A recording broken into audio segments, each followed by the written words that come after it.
उत्तर प्रदेश के सीतापुर जिले से करीब 30 किलोमीटर दूर एक पुराना गांव था, बरेहटा।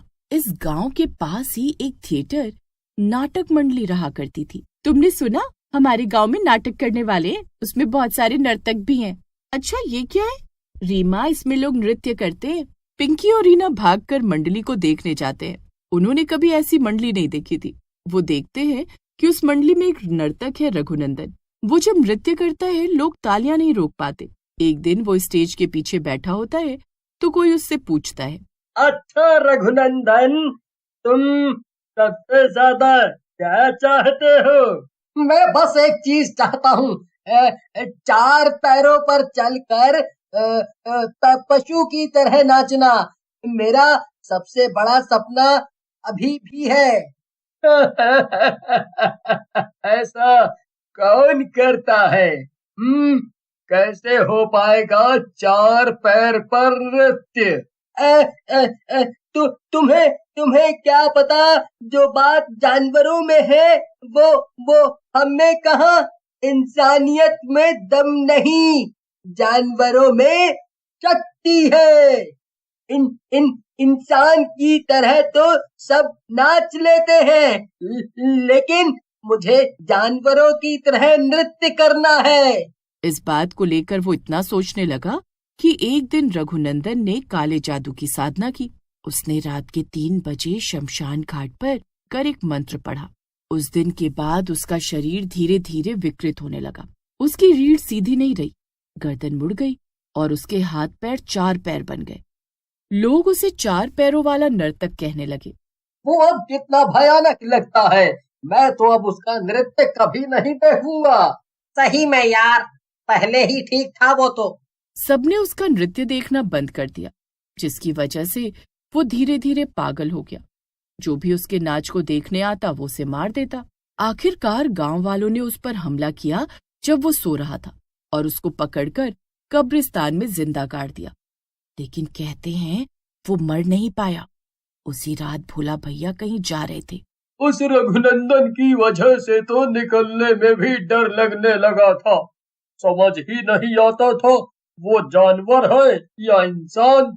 भूतिया रघुनंदन उसके पीछे आकर खड़ा हो जाता है।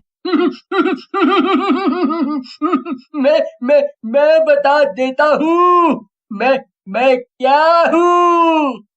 तुम सब मुझसे जलते थे क्योंकि तुम लोग मेरी तरह नहीं बन पाए। ऐसा कुछ नहीं है रघुनंदन, तुम्हारा घमंड तुम्हें ले गया।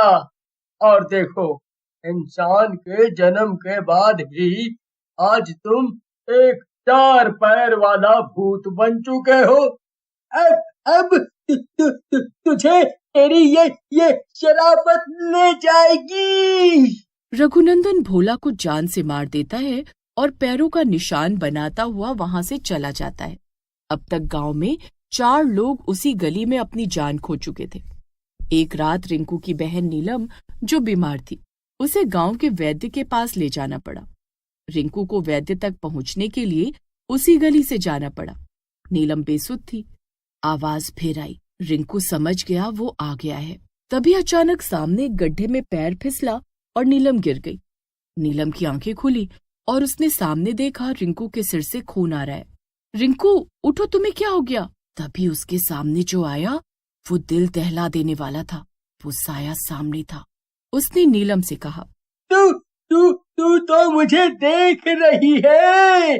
अब तुझे भी चलना पड़ेगा 4 पैरों पर।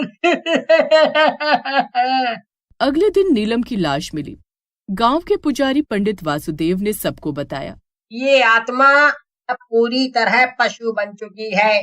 अब ये इंसानों को नहीं छोड़ने वाली। वो उनकी हड्डियों को मोड़ देता है और फिर उनसे अपना नाच करवा।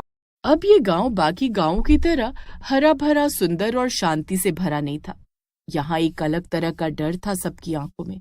औरतें 5 बजे के बाद पानी भरने बाहर नहीं जाती थीं। मर्द रात को खेत देखने नहीं जाते थे और बच्चे शाम ढलते ही घर में बंद कर दिए जाते।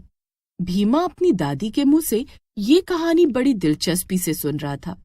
हाँ बेटा, वहां आज भी रहता है 4 पैरों वाला भूत। बरहेटा ऐसा ही गांव था। भीमा बहुत ध्यान से अपनी दादी की बात सुन रहा था, मानो उसका मन हो उस गांव में जाने का।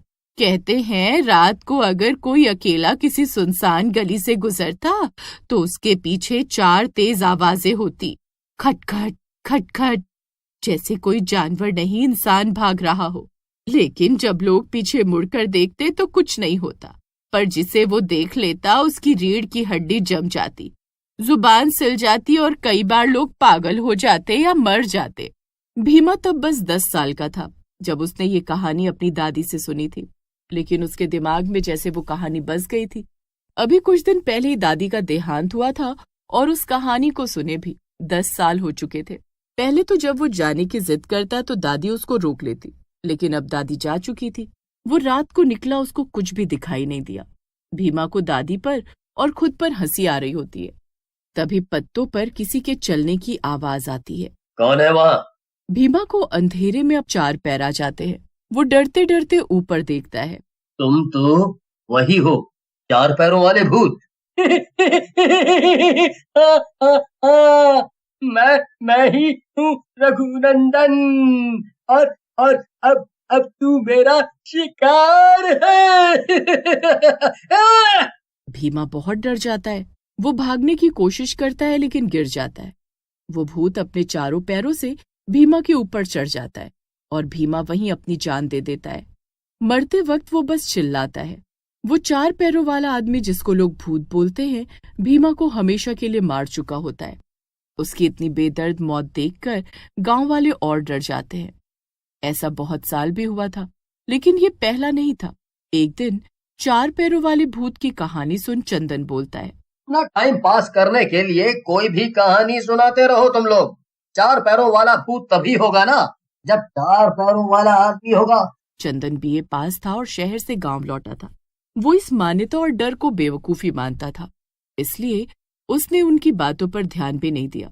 उसका एक ही मकसद था, गांव जाकर मजे करना और कुछ नहीं, क्योंकि गांव में शांति होती है।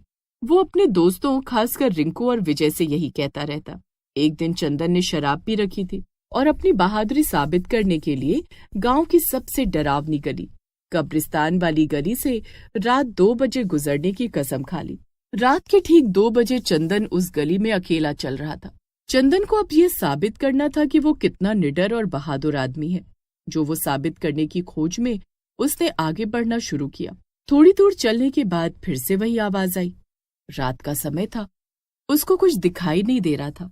चंदन फिर पीछे की तरफ घूमा, लेकिन अभी भी वहां पर कोई दिखाई नहीं दे रहा था। लेकिन अब उसकी आवाज तेज थी, जैसे कोई 4 पैर वाला कुछ उसके पीछे आ रहा हो। चंदन दौड़ने लगा, हवा की रफ्तार से दौड़ने लगा और दौड़ते हुए पलट कर देखा, और जो उसने देखा वो उसका होश उड़ा देने के लिए काफी था। चंदन एक जगह पहुंच जाता है जहां पर चारों तरफ दीवारें दीवारें होती हैं। एक आदमी जैसा दिखने वाला भूत, लेकिन उसके 2 नहीं 4 पैर थे, इंसान जैसे पैर। चंदन चीखते हुए बेहोश हो गया। अगली सुबह गांव वालों ने चंदन को कब्रिस्तान के पास पड़ा पाया। उसकी जुबान गायब थी। अब तक गांव के 10 से ज्यादा लोग अपनी जुबान और शरीर खो चुके थे। एक रात पूरा गांव जल गया। आग किसने लगाई कोई नहीं जानता। कहते हैं गांव के बीच में एक काला नाच हुआ, जिसमें एक 4 पैरों वाला भूत नाच रहा था। उस जगह एक वीरान मैदान है, कोई वहां घर नहीं बनाता, पर रात में अगर कोई बहुत चुपचाप वहां से गुजरे तो उसे 4 तेज कदमों की आवाजें सुनाई देती हैं।